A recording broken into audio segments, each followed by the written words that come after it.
विमान, बहुत प्यारा नाम है। और मैं तुम्हारे लिए एक बहुत ही स्पेशल गिफ्ट लेके आई हूँ, तुम्हें बहुत पसंद आएगा। देखो, ओपन इट।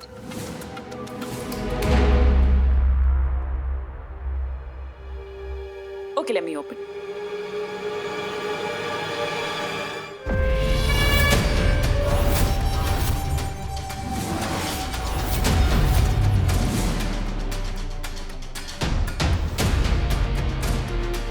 अच्छा है ना? सुपर हीरो कॉस्ट्यूम, बालवीर का कॉस्ट्यूम। लेकिन विमान, एक बात का ध्यान रखना कि ये सुपर हीरो का कॉस्ट्यूम पहनने के बाद खुद को सुपर हीरो मत समझने लग जाना। और सुपर विलन से तो बिल्कुल पंगा मत लेना, वरना तुम्हें चोट आ सकती है ना। बताइए करुणा जी, सही की गलत? हाँ, वो तो सही है तनीषा, लेकिन हमारा विमान तो बिना कॉस्ट्यूम के ही सुपर हीरो जैसा है। इसे सबकी मदद करना अच्छा लगता है और ये पूरी फैमिली को बहुत प्यार करता है। फैमिली का तो ख्याल रखना भी चाहिए करुणा जी, फैमिली तो होती ही इतनी स्पेशल है ना। अब फैमिली का ख्याल अगर तुम नहीं रखोगे तो और कौन रखेगा विमान?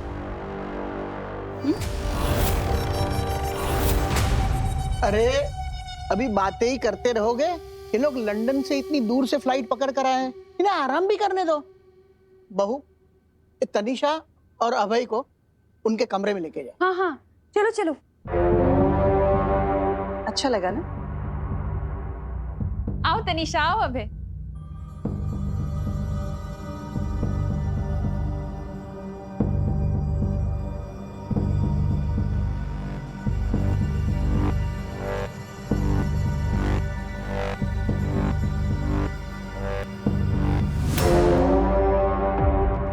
ये दोनों बहरूपिये बनकर पता नहीं किस प्लान से यहाँ आए हैं। ऐसे में माँ और दादाजी के ऊपर मुझे सुरक्षा कवच डाल देना चाहिए ताकि मेरी एब्सेंस में उन्हें टिम्मी आंटी कुछ ना कर सके।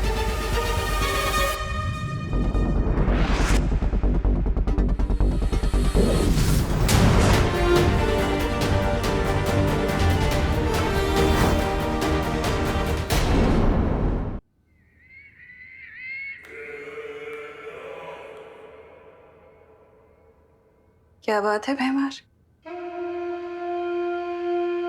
तुम मेरे सेनापति से सीधे मेरे पति बन गए। खुद को मेरा दोस्त या भाई भी कह सकते थे ना, ये पति कहने की क्या जरूरत थी? तुम शायद भूल रही हो तिमनासा, इस बुड्ढे के दोस्त बग्गा की सिर्फ एक बेटी है।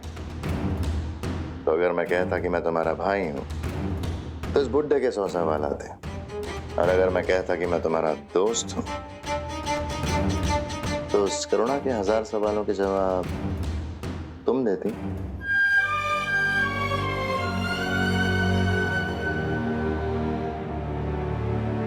कभी कभी तुम अपनी अक्ल का पूरा प्रयोग कर लेते हो भैमान।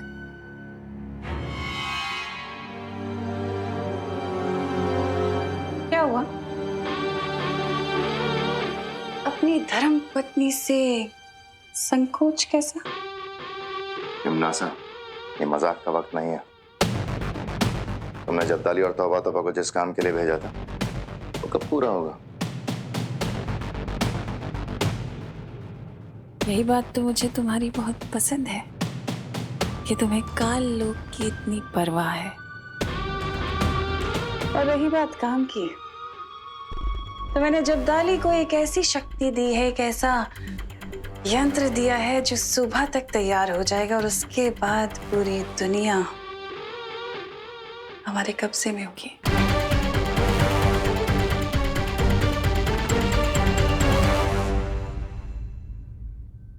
कल मैंने 20 मंदिरों का मुआयना कर लिया, लेकिन उनमें से किसी भी मंदिर में वो पुष्पमन नहीं है। मुझे जल्दी ही उसे ढूंढना होगा। अरे तुम यहाँ, अरे तुमने क्या जिम्नास्टिक छोड़ के क्रिकेट खेलना चालू कर दिया क्या? ये क्रिकेट की कोई हॉबी भी नहीं है। अरे ये उससे मेरी बैक बैटिंग करने की सजा है। Back batting? मैंने कब तुम्हें काटा? हाँ, मैंने कब काटा? बैक बैटिंग मतलब चुगली। ओह, मैंने तुम्हारी कोई चुगली उगली नहीं की। ओ हेलो। हेलो। अपना ये इनोसेंट फेस जाके ना किसी और को दिखाना। मुझे अच्छी तरह से पता है कि तुमने ये नकाबपोश को मेरे बारे में जाके बताया है। अरे नहीं नहीं, मैंने किसी को तुम्हारी चुगली नहीं की। वो तो नकाबपोश ही तुम्हारे बारे में खोद के पूछता रहता है। और मैं तो दिल का सच्चा हूँ ना, तो मैं सब सच बक देता हूँ, मतलब बता देता हूँ। बढ़िया है दिल के सच्चे। मुझे पता है तुम्हारी वजह से मेरे और उसके बीच में मिसअंडरस्टैंडिंग हुई है। अरे पर तुम दोनों के बीच में तो सब सॉल्व हो गया ना, और तुम दोनों तो वापस बड़ीज बन गए। क्या? तुम्हें कैसे पता कि हम लोग बडीज बन गए हैं?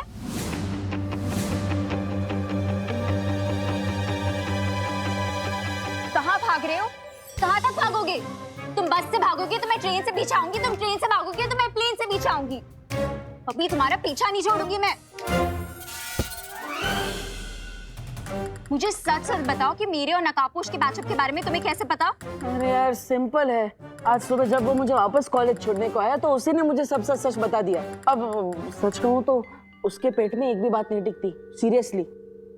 मुझे उससे मिलने में इतना सारा ड्रामा करना पड़ता है, पर तुम्हें कैसे वो रोज रोज रास्ते में मिल जाता है? अब क्योंकि मैं स्मार्ट बर्ड हूँ और तुम एंग्री बर्ड हो। सीधे सीधे बताओ मुझे कि तुम कैसे जानते हो उसे? I don't know. कहाँ जा रहे हो? रुको रुको। बाल बाल बच गया। किससे बच गए? वो मैं पलटन के साथ खेल रहा था हाइड एंड सीक, उनसे बच गया। अच्छा, पर अब ये गेम तुम्हें बंद करना पड़ेगा क्योंकि पापा जी के लंदन वाले गेस्ट आ चुके हैं। ओ वो बग्गी की बेटी। हाँ वही। विवान से तो मिल चुके हैं, पर अब उन्हें अपने बड़े बेटे से तो मिलवा दूं। हाँ है ना? चल।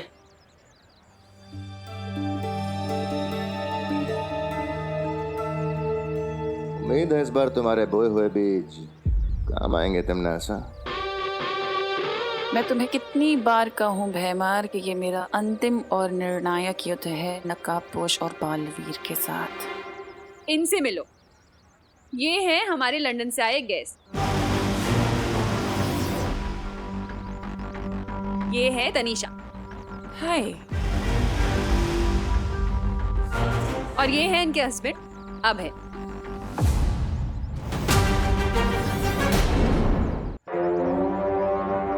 क्या हो तुम नमस्ते करते हुए रुक गए? नमस्ते, welcome to our home. Thank you. वैसे करुणा जी, आपने बताया नहीं कि आपका तीसरा बेटा भी है। मतलब मुझे विवान और खुशी के बारे में तो पता था, पर दीपू इसके बारे में मैं तुम्हें बाद में बताऊंगी तनीषा, लंबी स्टोरी है। ठीक है। क्या हुआ माँ? तनीषा जी क्या पूछ रही थी? कुछ नहीं देबू, वो तनीषा 20 साल बाद आई है ना इंडिया, हाँ तो हमारी फैमिली के बारे में पूछ रही थी। इसे पता नहीं है ना? अच्छा तुम लोग बातें करो, मैं जरा खाने की तैयारी कर लूं। माँ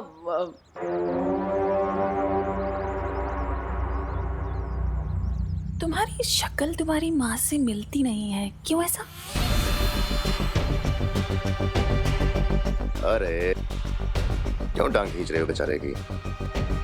हो सकता है देबू की शक्ल अपने डैड से मिलती हो, है ना? हाँ हाँ हाँ, मेरी शक्ल मेरे डैडी के डैडी से मिलती है, लोग ऐसा ही कहते हैं। आप लोग आराम कीजिए, मैं परेशान नहीं करूंगा। Okay bye. अच्छा हुआ बालवीर तुम्हारी याददाश्त चली गई, क्योंकि अब जो मैं करने वाली हूँ वो तुम देख नहीं पाते। मुझे पूरा यकीन है कि विवान इनके प्लान की अच्छी तरह से फिरकी ले लेगा, इसलिए मैं बेफिक्र होकर अपने मिशन पर जा सकता हूँ। अब मुझे परियों से बात करनी ही होगी।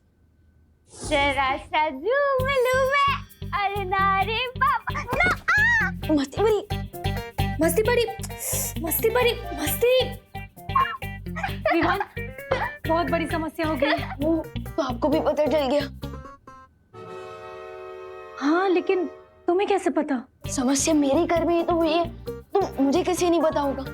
तुम्हारे घर में समस्या मतलब? तमन्ना और मेहमान दादाजी के गेस्ट बनकर यहाँ आ चुके हैं। क्या?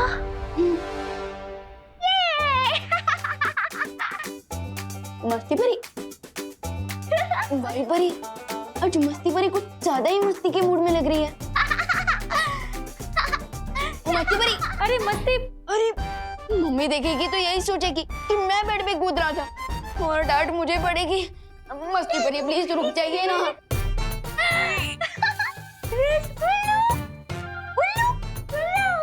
भाई परी, ये मस्ती परी क्या उन लोगों ने कर रही है? दरअसल वीरलोक में इसने बुद्धिनाशक फल खा लिया था, उसी का असर है ये। ओह, तो आपने इस फल का असर रोकने के लिए कोई दवाई क्यों नहीं थी मस्ती परी को? इसलिए तो इधर आई हूँ, क्योंकि इस फल का तोड़ सिर्फ बालवीर की शक्तियों से बन सकता है। ओह, क्या करना होगा मुझे? तुम्हें अपनी शक्तियाँ इसमें डालनी पड़ेगी, जिससे एक काढ़ा बनेगा और उसे पीकर ही मस्ती परी ठीक हो पाएगी। ओके।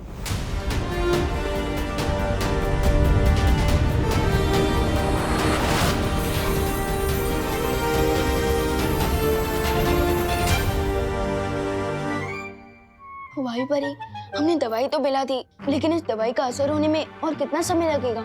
8 से 10 दिन भी लग सकते हैं विवान। क्या 8 से 10 दिन? लेकिन विवान, तुम मस्ती परी की चिंता मत करो। तुम ये सोचो कि तिम्नासा और भैमार यहाँ क्यों आए? अब वो तो मुझे नहीं पता, लेकिन अगर मैं इस घर से बाहर गया तो मम्मी और दादाजी की जान को खतरा हो सकता है। तुम चिंता मत करो विवान, मैं और बाकी परियां मिलकर जब्दली और तौबा तौबा को ढूंढेंगे। उनसे जरूर कोई ना कोई सुराग मिल जाएगा इनकी योजना का। ग्रेट आइडिया भाई परी। चाहिए भाई परी। हाँ।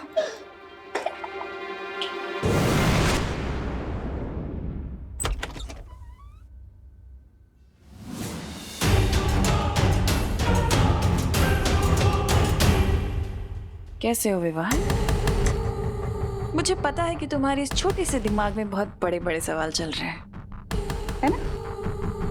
तो एक काम करती हूँ, आज मैं तुम्हें तुम्हारे सारे सवालों के जवाब दे देती हूँ। पूछो क्या पूछना चाहती हो। टिम्मी आंटी, मैंने अपने इसी छोटे दिमाग से आपके बड़े बड़े प्लान चौपट किए हैं। So thanks.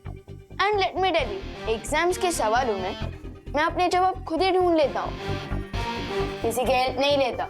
चलो ठीक है, कोई बात नहीं, लेकिन फिर भी आज मैं तुम्हें बहुत कुछ बताऊंगी, क्योंकि आज मेरा दिल दरिया दिल हो रहा है।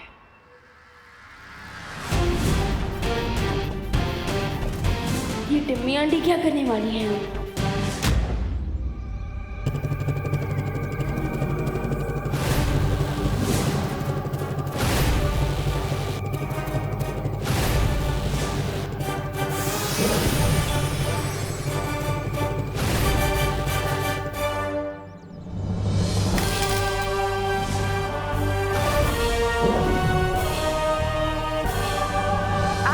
जो बताने जा रही हूँ ना विवान,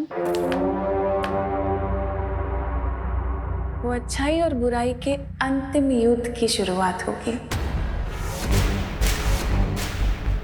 और तुम अंतिम युद्ध का मतलब जानते हो ना? अंतिम युद्ध का मतलब ये है कि ये युद्ध तुम्हारे और मेरे बीच का होगा। अच्छाई और बुराई के बीच का युद्ध होगा, जिसमें या तो अच्छाई की या फिर बुराई की जीत होगी। यानी कि जीत मेरी होगी, बुराई की जीत, और तुम कुछ नहीं कर पाओगे।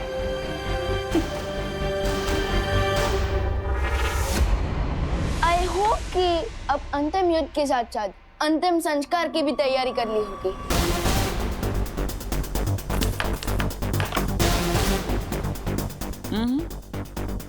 इतना जल्दी एक्साइटेड होने की जरूरत नहीं है विवान, क्योंकि तुमसे पहले मैं तुम्हारे उस नकाबपोश को पकड़ूंगी।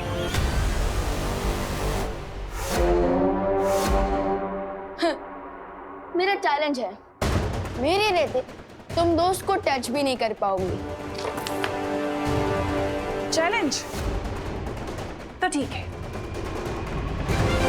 मेरा भी तुम्हें एक चैलेंज है कि तुम अपने उस नकाबपोश दोस्त को बचाने के लिए इस घर से बाहर निकल ही नहीं पाओगे।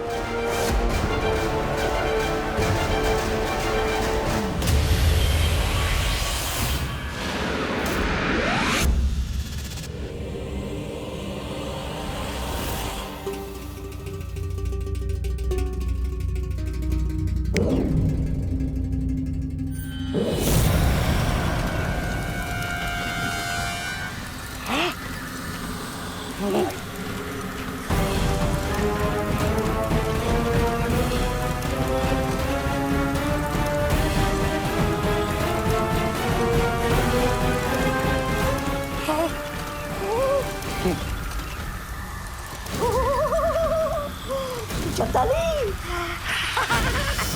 क्या हो रहा है?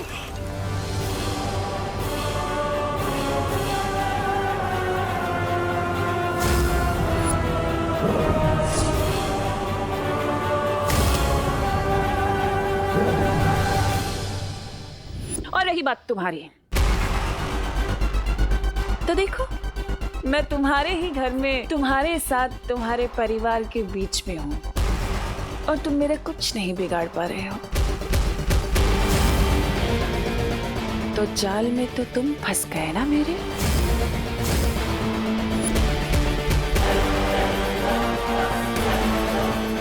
यम्मी आंटी, आपने मेरे घर में एंट्री लेकर अच्छा नहीं किया। कुछ तो बहुत बड़ी प्लानिंग कर रही हो तुम, लेकिन क्या?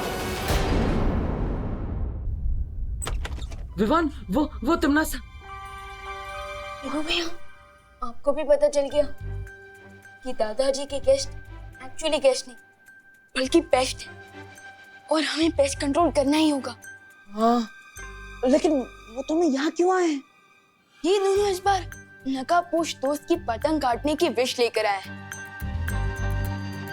लेकिन नकाबपोश का सच जानने के लिए इतना बड़ा रिस्क उठाकर वो तुम्हारे घर में क्यों आए? आई एम श्योर कोई डीप सीक्रेट है। कहीं तिमनासा को मेरे अंतिम और निर्णायक युद्ध के बारे में पता तो नहीं चल गया?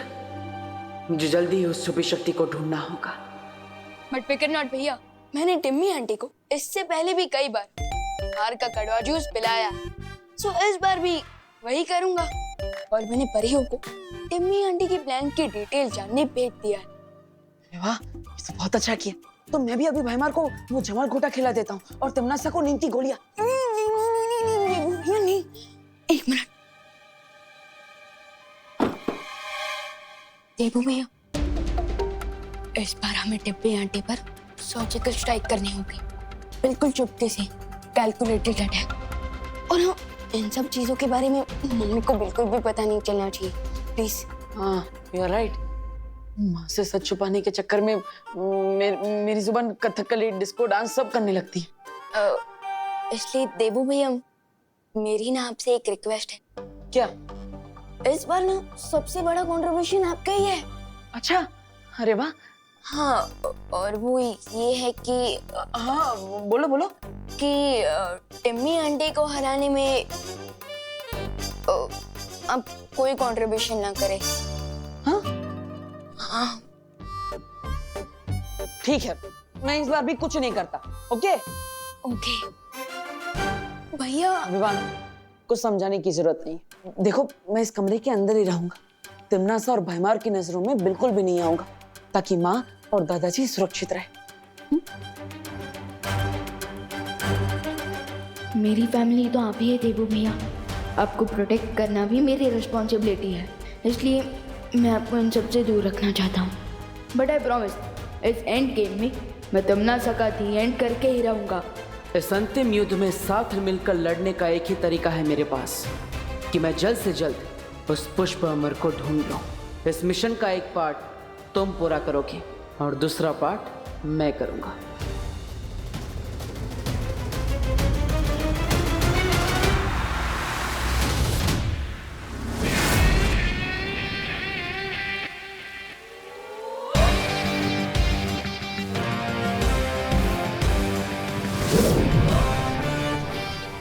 शौर्य, वो पुष्प अमर जिस मंदिर में रखा गया है, मुझे लगता है वो कोई साधारण मंदिर नहीं है, क्योंकि उस मंदिर को ढूंढना और भी मुश्किल होता जा रहा है। तुम्हारा अनुमान सही है बालवीर। और इसीलिए मैंने पूरे मुंबई शहर के सतह के नीचे की जांच की और देखो मुझे क्या मिला।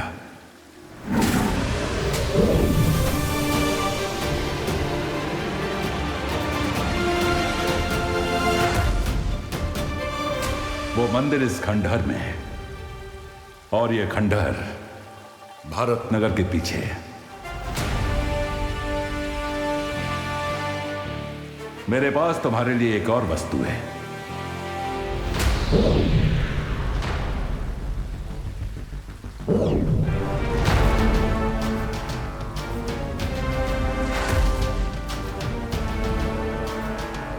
ये क्या है शौर्य? तुम्हें अपने इस कार्य में कई बार अपना रूप बदलना पड़ सकता है। इस यंत्र की मदद से तुम पलक झपकते ही अपना रूप बदल सकोगे। शुक्रिया शौर्य। अब जल्दी जाकर वो पुष्प अमर प्राप्त करो और ध्रुवतारे पर उस महिला से छुपी शक्ति की पहचान मालूम करो।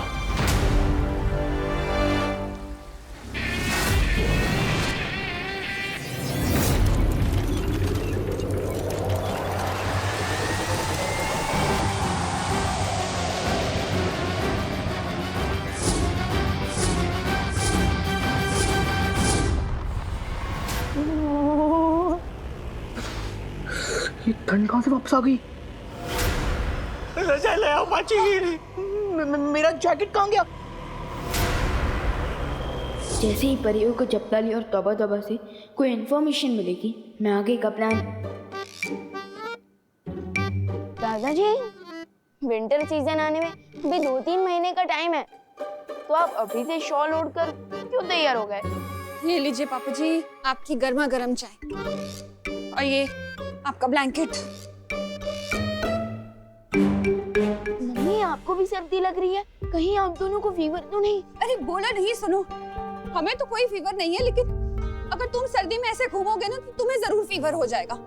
चलो इधर आ, यहाँ बैठो। अरे बट ठंड है, बताए। पापा जी, मैं जरा खुशी को फोन लगा के पूछती हूँ उसकी मामी के शहर में कैसा मौसम है। 2 हफ्ते से गई हुई है अपने मामी के यहाँ, बड़ी याद आ रही है उसकी।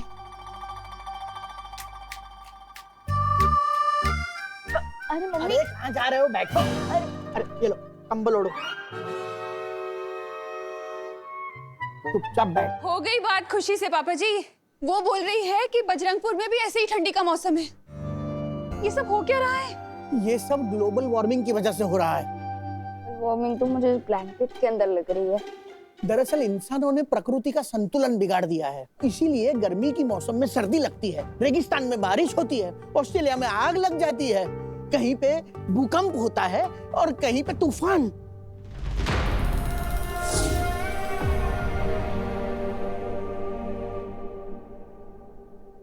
ग्लोबल वार्मिंग के लिए तो डेफिनेटली इंसान ही रिस्पॉन्सिबल है, लेकिन इस ग्लोबल कूलिंग के पीछे शैतान का हाथ है।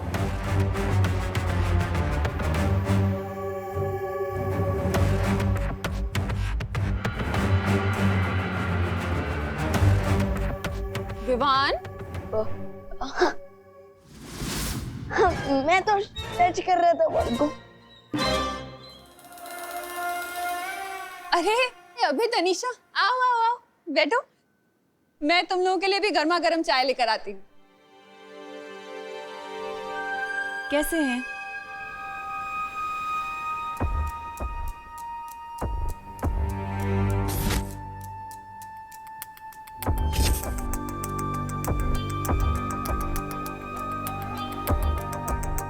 जब तक परियों को कुछ इन्फॉर्मेशन नहीं मिल जाती, मुझे टम्मी आंटी और भैमार को उलझा कर रखना चाहिए। क्या सोच रहे हो विवान? नहीं, मैं तो ये सोच रहा था कि आप दोनों कितने क्यूट कपल हैं। तो मैं ये जानना चाहता था कि आप दोनों की शादी कब हुई थी? 1 साल महीने पहले।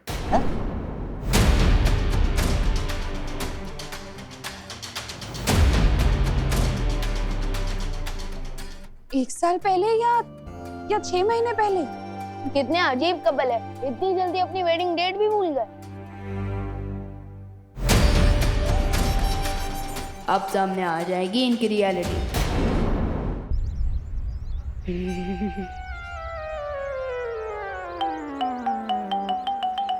Nice improvement D. Thank you. वो खंडर यही कहीं आसपास होगा। अरे डब्बू कहाँ जा रहे हो? कहीं नहीं, बस ऐसे ही टहल रहा हूँ।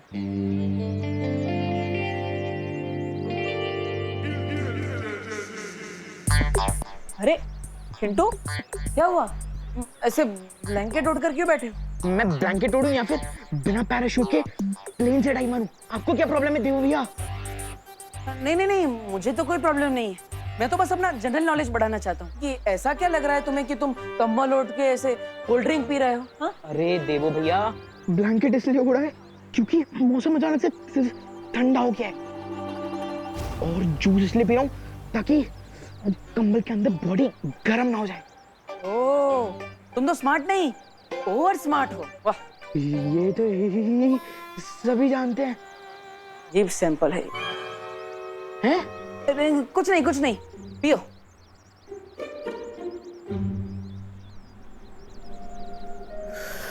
इस ढंग का डब्बू पर कोई इफेक्ट क्यों नहीं हो रहा? So strange.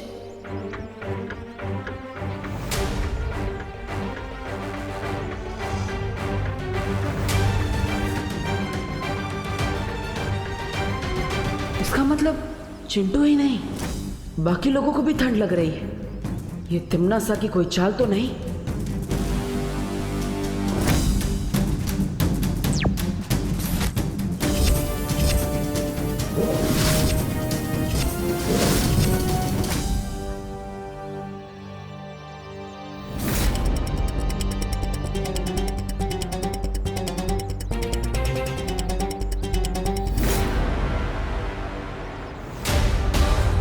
ये तो कोई जादू यंत्र लग रहा है।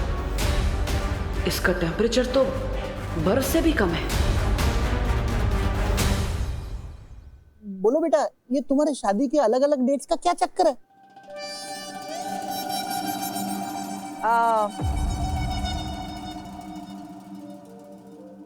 दरअसल अंकल, हमारी शादी को 6 महीने हुए हैं, लेकिन हमें एक दूसरे को जानते हुए 1 साल हो गया है।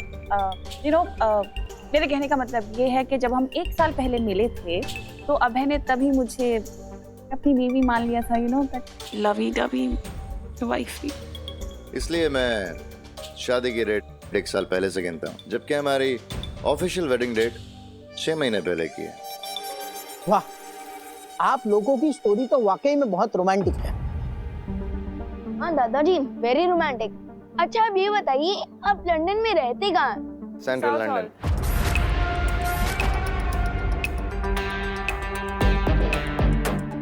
फिर से अलग अलग जवाब। सॉरी टू से, बट तनिषा आंटी, आपकी बातें सुनकर लगता नहीं है कि आप दोनों की शादी हुई है।